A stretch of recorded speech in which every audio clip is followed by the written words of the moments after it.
সমাহার বৃদ্ধি, তাই তো 6.2 আমরা করছিলাম, তোমাদেরকে কাজ দিয়েছিলাম অতি সংক্ষিপ্ত যে অ্যান্সার আছে অতি সংক্ষিপ্ত আর হচ্ছে 16 আর 17 দাগ 2 নম্বরের কোশ্চেন, এগুলো আমাদের আজকে কমপ্লিট করতে হবে। ঠিক আছে, এই অঙ্কগুলো করবে কিন্তু খুব ভালো ভালো অঙ্ক আছে কিন্তু প্রচুর পরীক্ষায় আসে। যেমন ওই 16 দাগে তোমার হচ্ছে কি 4-এর অঙ্ক, হ্যাঁ 3-এর অঙ্ক, এগুলো কিন্তু পরীক্ষায় পাবে প্রচুর। এগুলো এমসিকিউ গুলো খুব ইম্পর্টেন্ট। 5-এর দাগের এমসিকিউ যেটা আছে প্রচুর বার পরীক্ষায় এসছে, এগুলো করবে কিন্তু তোমরা। হ্যাঁ আচ্ছা, সত্য মিথ্যা বলতে হবে, সত্য মিথ্যা বলতে হবে। কি বলছে, নির্দিষ্ট পরিমাণ টাকার বার্ষিক নির্দিষ্ট শতকরা হার সুদে নির্দিষ্ট সময়ের জন্য চক্রবৃদ্ধি সুদ সরল সুদের থেকে কম হবে। কত বলছে দেখো, বার্ষিক নির্দিষ্ট শতকরা সুদে নির্দিষ্ট পরিমাণ টাকার নির্দিষ্ট সময়ে, ভালো করে বুঝে রাখো, নির্দিষ্ট সময়ে চক্রবৃদ্ধি সুদ সরল সুদের থেকে কম হবে। হ্যাঁ, চক্রবৃদ্ধি সুদ সরল সুদের থেকে কম হবে কেন, বেশি হবে। না ধরো 5 বছরের জন্য, নির্দিষ্ট সময় মানে সময় স্থির থাকছে, তো তার মানে 5 বছরের চক্রবৃদ্ধি সুদ 5 বছরের সরল সুদ, কে বেশি? চক্রবৃদ্ধি সুদ বেশি সব সময়, সরল সুদ কোনোভাবেই বেশি হতে পারে না। তাহলে এটা ভুল আছে, মিথ্যা আছে। তাহলে চক্রবৃদ্ধি সুদ সরল সুদের চেয়ে বেশি হবে, কম নয়। হলো, তারপরে বলছে চক্রবৃদ্ধি সুদের ক্ষেত্রে নির্দিষ্ট সময় অন্তর সুদ আসলের সঙ্গে যোগ হয়, একদম সঠিক কথা। সেই কারণে আসলের পরিমাণ ক্রমাগত বাড়তে থাকে, তাহলে একদম ঠিক কথা, অর্থাৎ সত্য এটা। শূন্যস্থান পূরণ করেছো তোমরা নিশ্চয়ই। নির্দিষ্ট পরিমাণ টাকার বার্ষিক নির্দিষ্ট শতকরা হার সুদে 1 বছরের চক্রবৃদ্ধি সুদের পরিমাণ ও সরল সুদের পরিমাণ সমান। কারণ 1 বছর বলেছিলাম আমরা, এর আগে আলোচনাও করেছি, 1 বছরের ক্ষেত্রে সবসময় কি হবে, সমান হবে। আচ্ছা, সময়ের সঙ্গে কোনো কিছু নির্দিষ্ট হারে বৃদ্ধি পেলে তাকে কি বলে, সমহার বৃদ্ধি বা সমাহার বৃদ্ধি। আচ্ছা, আর সময়ের সঙ্গে কোনো কিছু নির্দিষ্ট হারে হ্রাস পেলে সমহার হ্রাস। আচ্ছা, এরপরে সংক্ষিপ্ত উত্তরধর্মী, যেটা আমাদের অঙ্ক করে দেখাতে হবে। এতক্ষণ যে অঙ্কগুলো আমরা বললাম সেগুলো না করেই শুধু উত্তর লিখলেই কিন্তু নম্বর পাচ্ছি আমরা, হলো।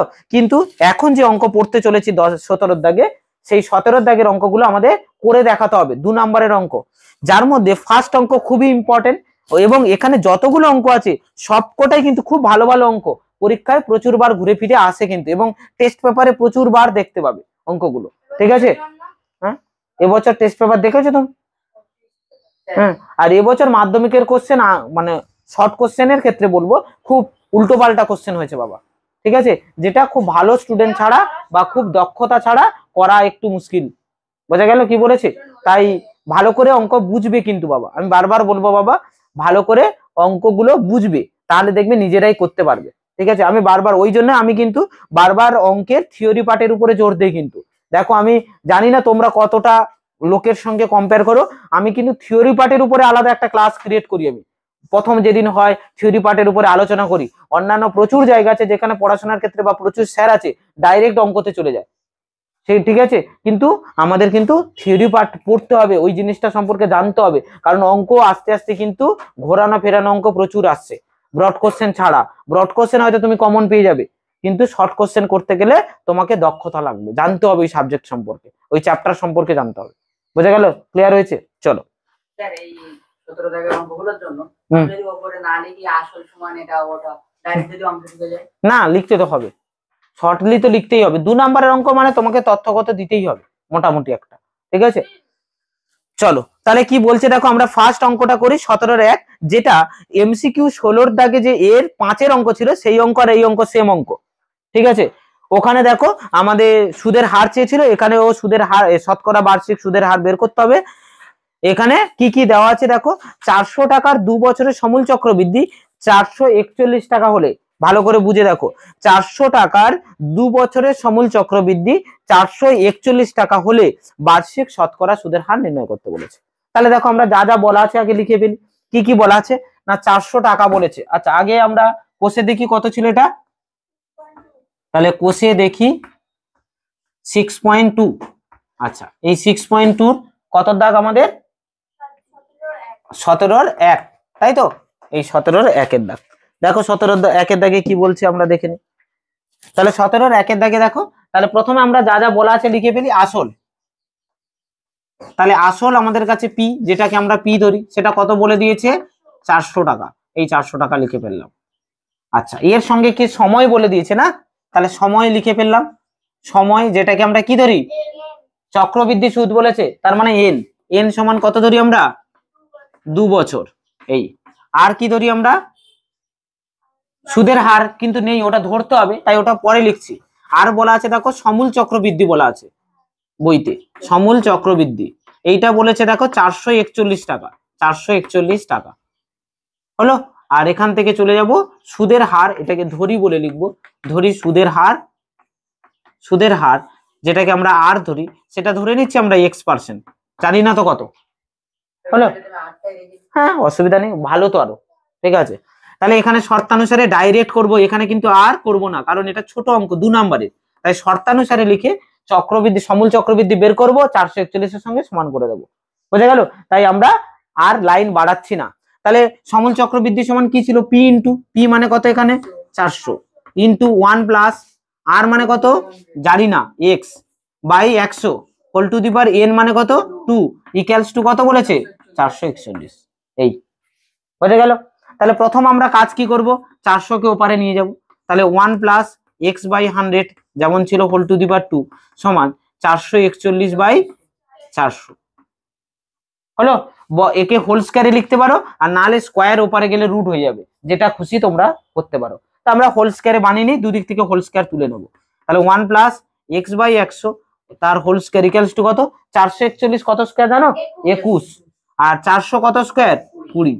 তাহলে এই দুদিক থেকে স্কয়ার করে নিলাম, এবার দুদিক থেকে স্কয়ার উঠে যাবে। তাহলে এখান থেকে কত হবে 1 plus x by 100 equals to কত হবে 21 বাই 20।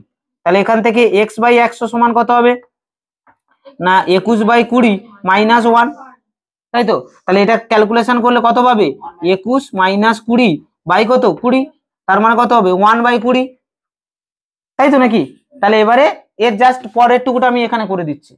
তাহলে এখান থেকে আমরা কি করব, x ইকুয়ালস টু 1 বাই 20 ছিল, আর এদিকে ছিল দেখো 100টা ভাগ, ওপারে গেলে কি হবে গুণ, তাহলে গুণ করে দাও। তাহলে 0 0 কেটে দিলাম, 2 5 এ 10, তার মানে কত হলো 5, উত্তর হয়ে গেল। তাহলে আমরা সুদের হার যে x ধরেছিলাম তার মান কত 5, তাহলে অ্যানসার কত হবে 5% সুদের হার, বোঝা গেল। তাহলে করে নাও, তাড়াতাড়ি করো। আচ্ছা চলো তারপরে চলো তাহলে তারপরে দেখো 2 এর দাগের অঙ্কটাও ইম্পর্টেন্ট, এটাও বলে দিই একটুখানি তোমাদেরকে। বলছে বার্ষিক নির্দিষ্ট শতকরা চক্রবৃদ্ধি আর সুদে কিছু টাকা n বছরে দ্বিগুণ হলে কত বছরে 4 গুণ হবে। n বছরে দ্বিগুণ হচ্ছে বলে দিচ্ছে, তাহলে কত বছরে 4 গুণ হবে তোমাকে বের করতে হবে। হ্যাঁ তাহলে এক্ষেত্রে অঙ্কটা একটু আলাদা, তাই তোমাদেরকে দেখানোর চেষ্টা করব, ঠিক আছে। মুছে দিলাম কিন্তু এটা।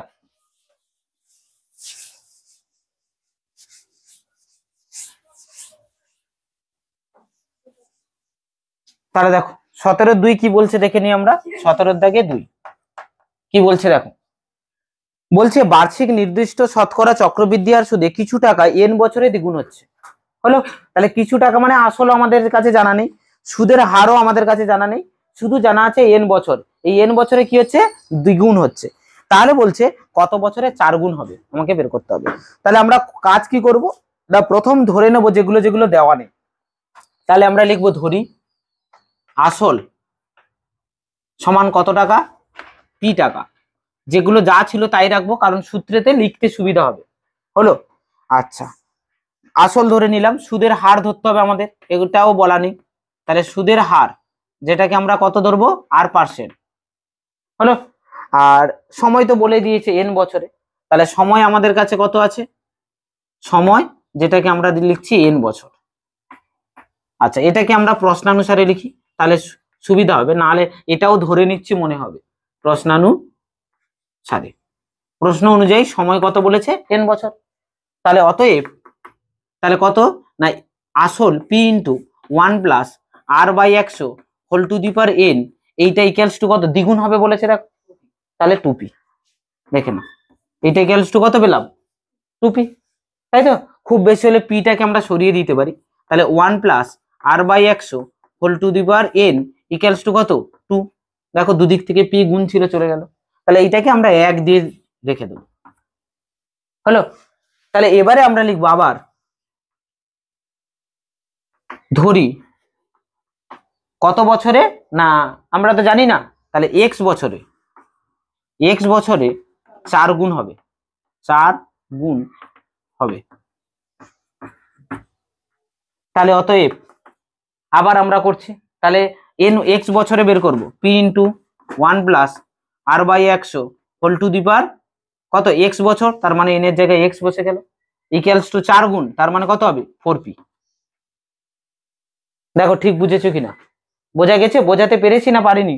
দেখে নাও কিন্তু এই যে 4 বছরে এই x বছরে 4 গুণ হবে, তাহলে x বছরে আগে বের করো, x বছর মানে শুধুমাত্র তো n এর জায়গায় আমার বসে যাচ্ছে কত x, তাহলে n এর জায়গায় x, বাকিটুকু সেমই রেখেছি, আর 4 গুণ মানে p এর সঙ্গে 4 গুণ হয়ে গেল। বোঝাতে পারলাম? তাহলে এখান থেকে আমাদের রেজাল্ট কত আসছে দেখে নি, 1 plus r by 100 whole to the power x equals to কত এলো, তাহলে ইকুয়ালস টু 4, p দেখো দুদিক থেকে চলে গেছে। এবার 4 ইকুয়ালস টু আমরা কত লিখতে পারি, 2 স্কয়ার হলো। এবার 2 এর জায়গায় আমরা লিখবো কত না এইটা, 2 সমান তো এইটা ছিল, তাহলে এটাই কত হবে না 1 plus r by 100 whole to the power, তাহলে কত হবে 2n।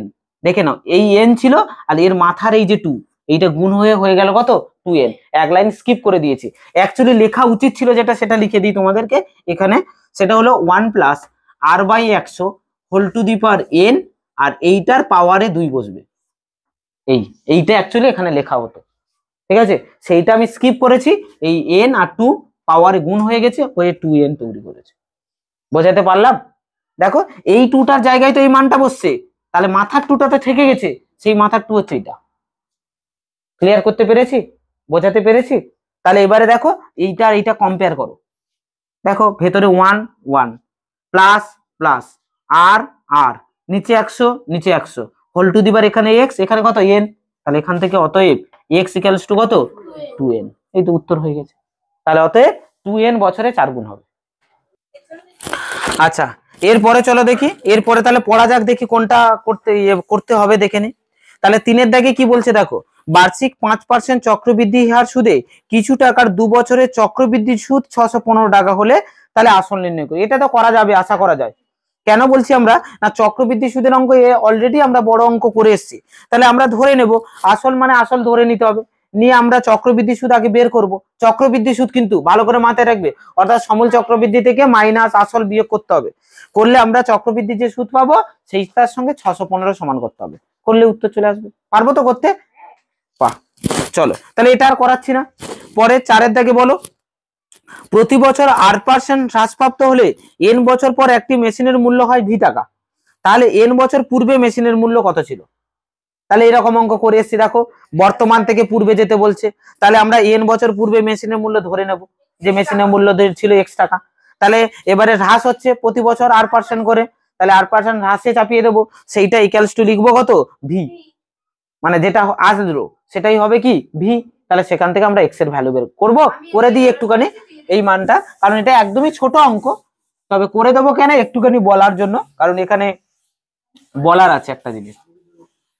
এই অঙ্কগুলো এমসিকিউতেও অনেক সময় দিয়ে দেয় কিন্তু বাবা, যেগুলো করছি না এগুলোই কিন্তু অপশন দিয়ে দিলে এমসিকিউতে হয়ে যাবে, মানে যদি কেউ অপশন এখানে দিয়ে দেয়, হ্যাঁ অপশন দিয়ে দিলেই কিন্তু এগুলো এমসিকিউর জন্য প্রিপেয়ার্ড হয়ে যাবে, তখন হয়ে যাবে 1 নম্বর। তাহলে চলো, তাহলে আমরা 17-4 করছি এখন, 3-এরটা তাহলে তোমরা বাড়িতে করবে, 4-এরটা দেখিয়ে দিই। বলছে প্রতি বছর 8% হ্রাসপ্রাপ্ত হচ্ছে, তাহলে আমরা প্রথম ধরে নিই আসলটা যেটা, তাহলে ধরি আসল না কি বলেছিল, হ্যাঁ না মেসি n বছর পূর্বে, একদম আমি আগের অঙ্ক পড়ে লিখছি, n বছর পূর্বে মেশিনের মূল্য ছিল, মেশিনের মূল্য ছিল কত টাকা, x টাকা, আমরা ধরে নিলাম হলো। তাহলে হ্রাসের হার লিখি, বলে দিয়েছে আমাদের হ্রাসের হার, সেটা কত বলেছে 8% হলো। তাহলে অতএব বর্তমানে মেশিনের মূল্য হবে, মেশিনের মূল্য কত হবে না, যা ছিল আমাদের আসল মানে x 1 minus r by 100 whole to the power কত, দেখো n বছর পূর্বে থেকে বর্তমান এলাম, তাহলে সময় কত n, তাহলে এখানে n এত টাকা, দেখো বুঝেছো কিনা হলো। তাহলে এইটা এখন বর্তমানে মেশিনের মূল্য এসছে, আর বর্তমানে মেশিনের মূল্য কত বলে দিয়েছে, n বছর পর একটি মেশিনের মূল্য কত হবে v টাকা, দেখে নাও n বছর পর মেশিনের মূল্য কত হয় v টাকা, তাহলে শর্তানুসারে এখানে করে দিই, তাহলে শর্তানুসারে আচ্ছা একটুখানি অ্যান্সারটা দেখো তো কি আছে। নেগেটিভ মাইনাস n আছে এটা হলো v into 1 minus r by 100 minus ঠিক আছে, বুঝে গেছি, আর কোনো সমস্যা নেই। তাহলে শর্তানুসারে আমি দেখছিলাম ওটা এন আছে না 2n আছে, তাই দেখছিলাম, কারণ অঙ্কটা একটু মিসম্যাচ হয়ে আছে ভাষাগত। কেন বলছি ভাষাগত মিসম্যাচ বলো তো কি বাবা, না বলেছে এন বছর পর, তাহলে আমি বর্তমানে দাঁড়িয়ে যদি এন বছর পর ভাবি অ্যাকচুয়ালি কিন্তু সময় 2n হয়ে যায়। কেন না এন বছর পূর্বে ছিল, বর্তমান মানে আসতে এন বছর, আবার যেতে তো আবার এন বছর লাগবে, এন বছরে যেতে আবার এন বছর লাগবে না, তাহলে 2n হওয়া উচিত। সেইটা ধরে অঙ্কটা করেছি কিনা দেখতে বলছি, দেখলাম আর কি, দেখলাম না এমনি সিম্পলি এন বছর ধরেই করা আছে, বুঝে গেল। এটা যেটা দেওয়া আছে এন বছর পর মেশিনের মূল্য হবে ভি টাকা, ওইটা একটু মিসম্যাচ হয়ে গেছে আর কি, ওটা হচ্ছে বর্তমান মেশিনের মূল্য বলতে হতো যে ভি টাকা, তাহলে কোশ্চেনটা সঠিকভাবে হতো। বুঝতে পারলে বাবা কি বলেছি। তাই হোক, তাহলে শর্তানুসারে আমরা কি লিখবো, x into 1 minus r by 100 whole to the power n equals to কত ভি হলো, মেশিনের মূল্য ভি বলে দিয়েছে, তাহলে এখান থেকে এক্স এর মান, এইটার জন্যই তোমাদের দেখাবো বললাম, এক্স এর মান কত হবে না ভি বাই এই পুরোটা 1 minus r by 100 whole to the power n. এবারে জানো নিশ্চয়ই সূচকে আমরা করেছিলাম এটাকে উপরে তুললেই পাওয়ারটা কি হয়ে যায় মাইনাস, আর কোনো চেঞ্জ হবে না কিন্তু, তাই V into 1 minus r by 100 whole to the power minus n, এত টাকা, এটাই হবে অ্যান্সার। দেখো বুঝেছো কিনা। এবার 5 দাগের অঙ্কটা কিন্তু সেম অঙ্ক, 4 দাগের মতো একদমই সেম, তাই বৃদ্ধি শুধু ওটা। তাহলে 5 দাগের অঙ্কটা তোমরা বাড়িতে করো, ঠিক আছে, এটা হ্রাস ছিল আর ওটা বৃদ্ধি।